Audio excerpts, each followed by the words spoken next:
Hello, welcome to Truth Sentinel, watching over the truth in the news. Today's date is the 30th of October 2014. Hello to everyone, thanks for listening as always. I'm still here in Odessa, Ukraine, but maybe on the move to Thailand in a couple of weeks, maybe next month. This is episode 30, so if there's any you've missed in the past, go check them out. The previous episode was Sean Stone, son of Oliver Stone, and before that was Sheila Zelinsky, I believe.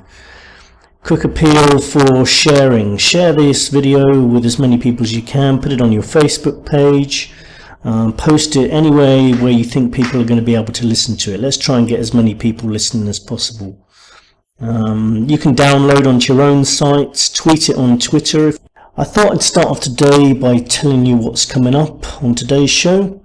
We're going to have a quick look at the mainstream news, see what they're saying. You know, we don't accept necessarily what they're saying is true, but it's good to have a quick flick through, see what they're up to as well.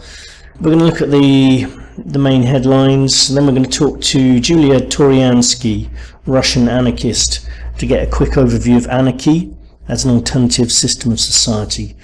After that, we'll be talking to Anthony, our resident researcher, and be looking at nuclear power, nuclear meltdowns, accidents, focusing on massive potential risks of nuclear energy and where those risks lie at the moment. Something that the mainstream do avoid, as I think big business make it in their interest to keep stuff like that quiet because there's a lot of money involved. Later on, after that, we'll wind down the episode. Just a reminder that we now have some offshoot shorter bonus shows called Sentinel Debates and Sentinel Chats, which you can find on the Truth Sentinel channel. Remember, there's two channels, Truth Sentinel 1, Truth Sentinel 2. Try to subscribe to both if you can.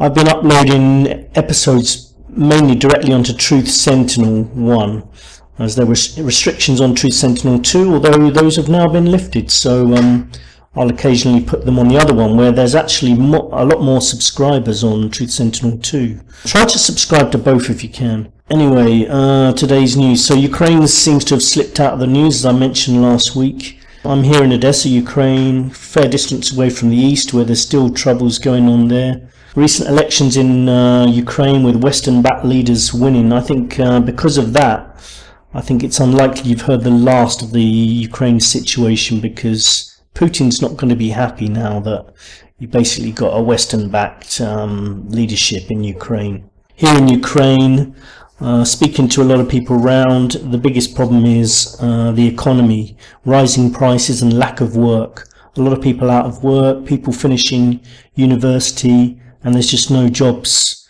And even if they do get a job, they get about, the kind of salary they'll be looking at is about £100 a month or a couple of $100 a month, and that's not enough to live on, you know, especially if they haven't got somewhere to live. It costs that just to rent an apartment, and that's outside of the centre, so you've got transport as well. So there's going to be big economic problems for people living here. There also seems to be a lot of multiple reports of Russian aircraft and submarines being spotted everywhere all over Europe.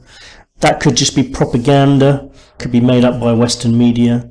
Also in the news, a Libyan man is going to sue the UK government over claims he was illegally sent back to Libya and tortured.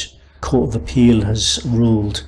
Abdul Hakim Belhaj alleges that former Foreign Secretary Jack Straw and MI6 were complicit in arranging his and his wife's rendition from China in 2004. So yeah, a lot of governments, including the UK, have been outsourcing torture to other countries because they don't want to admit that they're involved in it.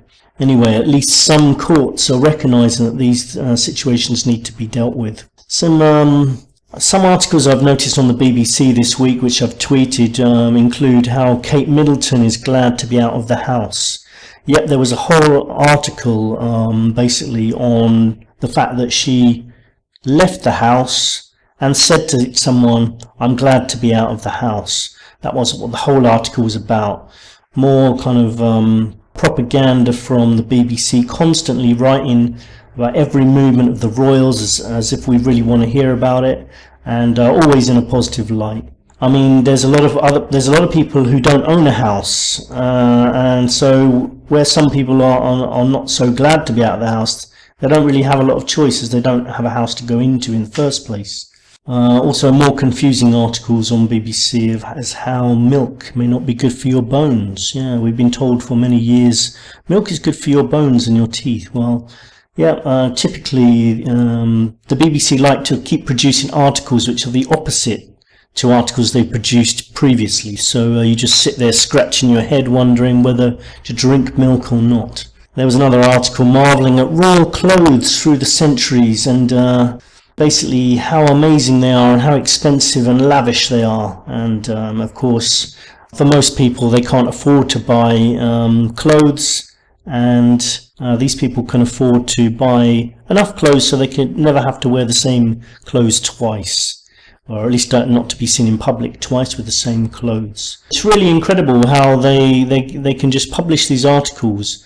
And they are lapped up by the public as well, by a lot of members of the public. And they don't just sit there for a second and just think, actually, I'm paying for all this. These people are getting, have got a ridiculous amount of money, and it's just not necessary in this day and age. There was backing for a member of parliament who linked Leon Britton to sex claims in the Commons. He actually alleged publicly, and colleagues have defended Jim Hood over comments saying that he was right to speak out against Leon Britton, who lost the paedophile file. There was a paedophile file alleging there was lots of MPs in Parliament who were involved in paedophilia through the years, and Leon Britton allegedly may have been one of them, and he so conveniently lost the file, which is why there's an investigation. Although this investigation is not a proper investigation, they're not going to speak to the victims, they're not going to investigate it properly, and they're going to get someone like Fiona Woolf, who's obviously part of the establishment, although she denies it, possibly even has links to the Freemasons. They're going to get her to investigate it. It's a waste of time, let's have a proper investigation. Other MPs accused Jim Hood of slander and disgraceful behaviour, and that's all too common, reacting as though it can't possibly be true what he's saying when it likely is true. And we saw that with Cliff Richard as well, when the select committee saying he should be apologised to. The way they ransacked his house and raided his home, quite terrible, and we should definitely apologise before they've actually finished the investigation. It's just a way of sort of already saying, oh, he's not guilty, when actually there's a lot of people who've made accusations against him, and victims who say that he used to go to the Elms guest house. So the investigation needs to finish before you make the apology, not make the apology first before the investigation's finished. Seems like they've already decided otherwise, doesn't it? Okay, a place called Burkina Faso Parliament has been set ablaze. Protesters angry at plans to allow President Blaise Compaoré to extend his 27-year rule. That's in West Africa, by the way, in case you wonder where it was, because I did as well. Rising amount of protests around the world. There was one the other day in Hungary. The Hungarians were marching regarding the government's plans to tax the internet. They'll tax anything if they can. It won't be long before they tax the air you breathe. A spokesman for Palestinian leader Mahmoud Abbas has described the closure of the Jerusalem holy site as a declaration of war. This was after the shooting of a rabbi there. And I believe that's Temple Mount, a place that will feature, if you are a believer of Bible prophecy, that's going to be features in Revelations, and it's likely to feature in end times. And we talked about that we talked about end times anyway with Sheila Zielinski in a previous episode. After a 2-year suspension in issuing nuclear power plant licenses, Obama has recently, via the US Nuclear Regulatory Commission, has granted long-term licensing renewals for 2 nuclear power stations near Philadelphia. And apparently this is being done for political and fundraising reasons, as most things are these days. And we're going to be talking about nuclear power stations and the threat they pose to us later on. Also, on the same subject as nuclear power and nuclear weapons and nuclear accidents and nuclear disasters, new details have recently emerged that in 1982 a secret Home Office exercise tested the UK's capacity to rebuild after a massive nuclear attack. And so files have basically recently been released at the National Archives. And though it was interesting because in their plans of how they would react after a nuclear attack, it seems the people they would turn to were psychopaths. These are these words. Basically, they were looking at a scenario of 300 megatons of nuclear bombs being detonated over Britain. These are all in documents, by the way. It's not a conspiracy. And they were looking at the scenario where many cities have been flattened, millions of people dead. And obviously there would be survivors and people suffering radiation sickness, and they wanted to think about how they would deal with it, how would they restore order and begin to rebuild. So Jane Hogg, a scientific officer in the Home Office, said that police would be busy helping inadequate people in disaster-struck areas, and suggested that another group of people could be recruited to help keep order. So which kind of group of people was she talking about? So these are her recommendations. It is generally accepted that around 1% of the population are psychopaths. These are the people who could be expected to show no psychological effects in the communities which have suffered the severest losses. And she suggested that these psychopaths would be very good in crisis. They would have no feelings for others, no moral code, and they would be quite intelligent and logical. So, I mean, I think probably a lot of these people are already working in government, so they would presumably still be okay in their bunkers. So anyway, we're going to be looking at the nuclear power threat today, and we'll go over to Anthony later for that. First of all, let's check if we've got any voicemails. It's Neil. Thanks for your show. Listen to it most weeks. And I just had a question about Bitcoin. Thinking of making an investment. And do you think it's going to be the currency of the future? Electronic currency? And do you think it's worth the investment? Do you think regulation's a good thing? Thanks for taking my question. Goodbye. Nice to hear from Neil. Thanks for calling in with that. I'll try and remember to ask Julia about Bitcoin, although we're going to be a bit pushed for time to talk too much in depth about it. We'll talk about more about Bitcoin in another episode, though. Just a quick roundup of last episodes. Last episode we spoke to Sean Stone. Today we're going to have a quick chat about anarchy with Julia Tourianski, who some people may have seen on Alex Jones. She's a Russian anarchist now living in Canada, who makes videos about political issues such as anarchy, abortion, feminism, Bitcoin. Her videos are on her channel Brave the World on YouTube. Check it out. If you go to her channel, you'll see that she says things like, I'm in a love affair with freedom. She says she's in the business of anti-politics and a promoter of anti-state mentality, which I completely agree with. We're going to talk about all of these issues, but we had limited time today, so we're just going to talk about anarchy today. I'm sure we'll chat again at some point, though. Before we go to the interview, let's have a quick look at what anarchy is. Anarchy arises from the ancient Greek an, meaning without, and archos, meaning leader. Anarchism is generally defined as the political philosophy which holds the state to be immoral and corrupt, which some of you may agree with that at the moment. So if you view our current government as immoral and corrupt, you're at least one step along to being an anarchist. Contrary to belief, anarchy is synonymous with disorder. Anarchists generally advocate non-hierarchical, horizontal organization, but it's not always considered chaos, though it can be if you wish. It just means there's no government to enforce its will upon you, so people organize themselves and are in control of their own destinies, basically. Pierre-Joseph Proudhon adopted the term in his 1840 treatise, What is Property?, to refer to a new political philosophy, anarchism. Stateless societies based on voluntary associations. So you can still have things like roads which can be built, shops can still run, businesses can still be started, and you can still have organisation. The difference is there's no government involvement. Small localised groups can form and can cooperate to ensure the needs of a community are met. Anarchist school of thoughts can differ quite differently. There's lots of different types, supporting anything from extreme individualism to complete collectivism. And most anarchists oppose all forms of aggression, so it's not quite the chaotic, every man for himself, everyone trying to kill each other kind of theory that some people might have in their minds when they think of anarchy. I mean, anarchists, oppose aggression, supporting self-defense and supporting non-violence. Basically, law and freedom without force. I mean, like any system, there's going to be problems and there's going to be dangers.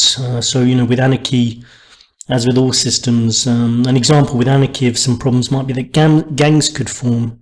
And in fact, this did happen in Albania when they experienced a period of anarchy in 1997, apparently. But anarchism is self-organization created by consent and mutual association without coercion. It's not supposed to be mob rule. So if it becomes that, it's not really anarchy anymore. At the moment, we have a kind of mob rule, if anything. I mean, elections control modern day gangs at the moment by giving them money, which they spend mostly on adverts, to brainwash a willing public. I mean, look at the midterm elections in the States. I mean, I'm actually amazed that anyone who watches a political advert believes any of it and pays any attention to it whatsoever. It's 99.9% lies. Look at Obama and what he said before. And the 0.1% that isn't lies is the negative bit in the advert where they actually said something true, like the country's in a mess or something like that. Even if you don't like the sound of anarchy, it may come anyway due to catastrophic events such as nuclear meltdown, so it's probably good to have a look at. It could be the Ebola pandemic or something else. I think it would be good if we could opt out of government systems, be left alone and form societies of our own with different ideas and values. And you could go and join the society that suits you better. So rather than voting for what you'd like a system to be, you join the system that most suits you, or you set up one that has all the priorities that you enjoy in your own society. Anyway, we'll be talking about utopian societies, possibly next episode or in an episode coming very soon. Anyway, let's go to Julia Tourianski. Привет, Julia. Очень приятно. Как дела?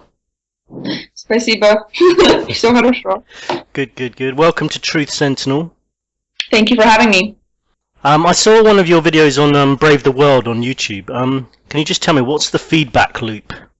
The feedback loop, well, that's a very long conversation. I guess it's just the concept that, the way I describe the concept of all of our energy and the way that we live being kind of cycled back around on us and not causing any change. Okay, fine. We're going to talk about anarchy a little bit. Something I've been looking into recently. I mean, a lot of people are totally dissatisfied with our current system, and people are looking for a new system. And yeah, I mean, everyone knows that anarchy has always been associated with chaos. And looking into it, it seems it's not actually chaos. If you could also sum up anarchy in a nutshell, what's anarchy for you? For me, it is chaos. But the word chaos for me has good connotations. I think the best things come out of chaos, and chaos. I guess I think of that term not in a non-violent way. I think of it in maybe a creative way. Does that make sense? I don't know.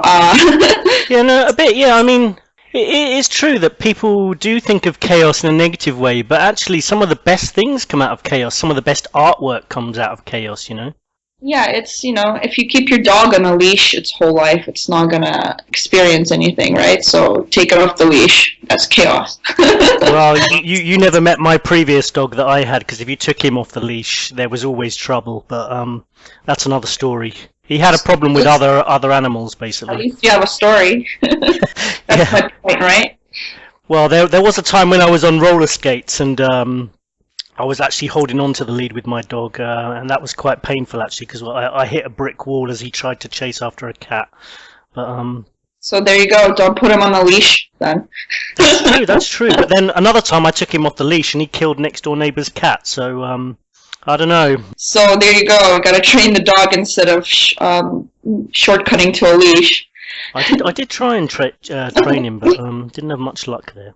I wanted to ask you about anarchy anyway. Do you think there's a realistic chance that it will ever be adopted internationally, or is that not the point? Could it be adopted perhaps by a group that wish to opt out of the current system? Well, you don't really adopt anarchy. It's just something that's, I guess, regressive in nature. So you just get rid of everything else, and then you're left with living. True, yeah, but like if someone actually wanted to live an anarchic lifestyle, we have this government over the looking over us who are going to try and come and get you and stop you from doing that. So how do you deal with that? Well, that's the big question, right? That's the big problem. How do we preserve these apparent rights that we're supposed to be born with, but in reality they seem to be given to us by these nation states, and they can very easily take them away. So how do we reconcile that? How do we get away? I mean, I'm fairly new to the concept of anarchy. I've just been looking into it recently, and I wanted to ask you a few questions about it. And I don't expect you to know all the answers. I mean, it's not an organised concept anyway, really. But just to give a bit of a background for listeners, would you say there's any laws in anarchy at all? Yeah, there's rules in some way, you know. You have the non-aggression principle, which everything basically stems from that. So you have self-defense, but you can't enact violence against somebody unless they've, started the violence initially against you. So that's a rule, and everything kind of stems from that. And you have property rights from that as well. Nobody can aggress against your property. So that's basically all we need. And do you think, talking about needs, is there a need for a police force or not? Well, we would have private police force. So we would pay for the police force, right? So with that, people worry about natural monopolistic cartels rising up, but that's a worry for sure. But I mean, look at what we have today, so I wouldn't mind trying something else. You know what, I'd like to try something else as well. What about borders, passports, that kind of thing? No, no, nothing like that. I don't think you'd even have to have a registered identity.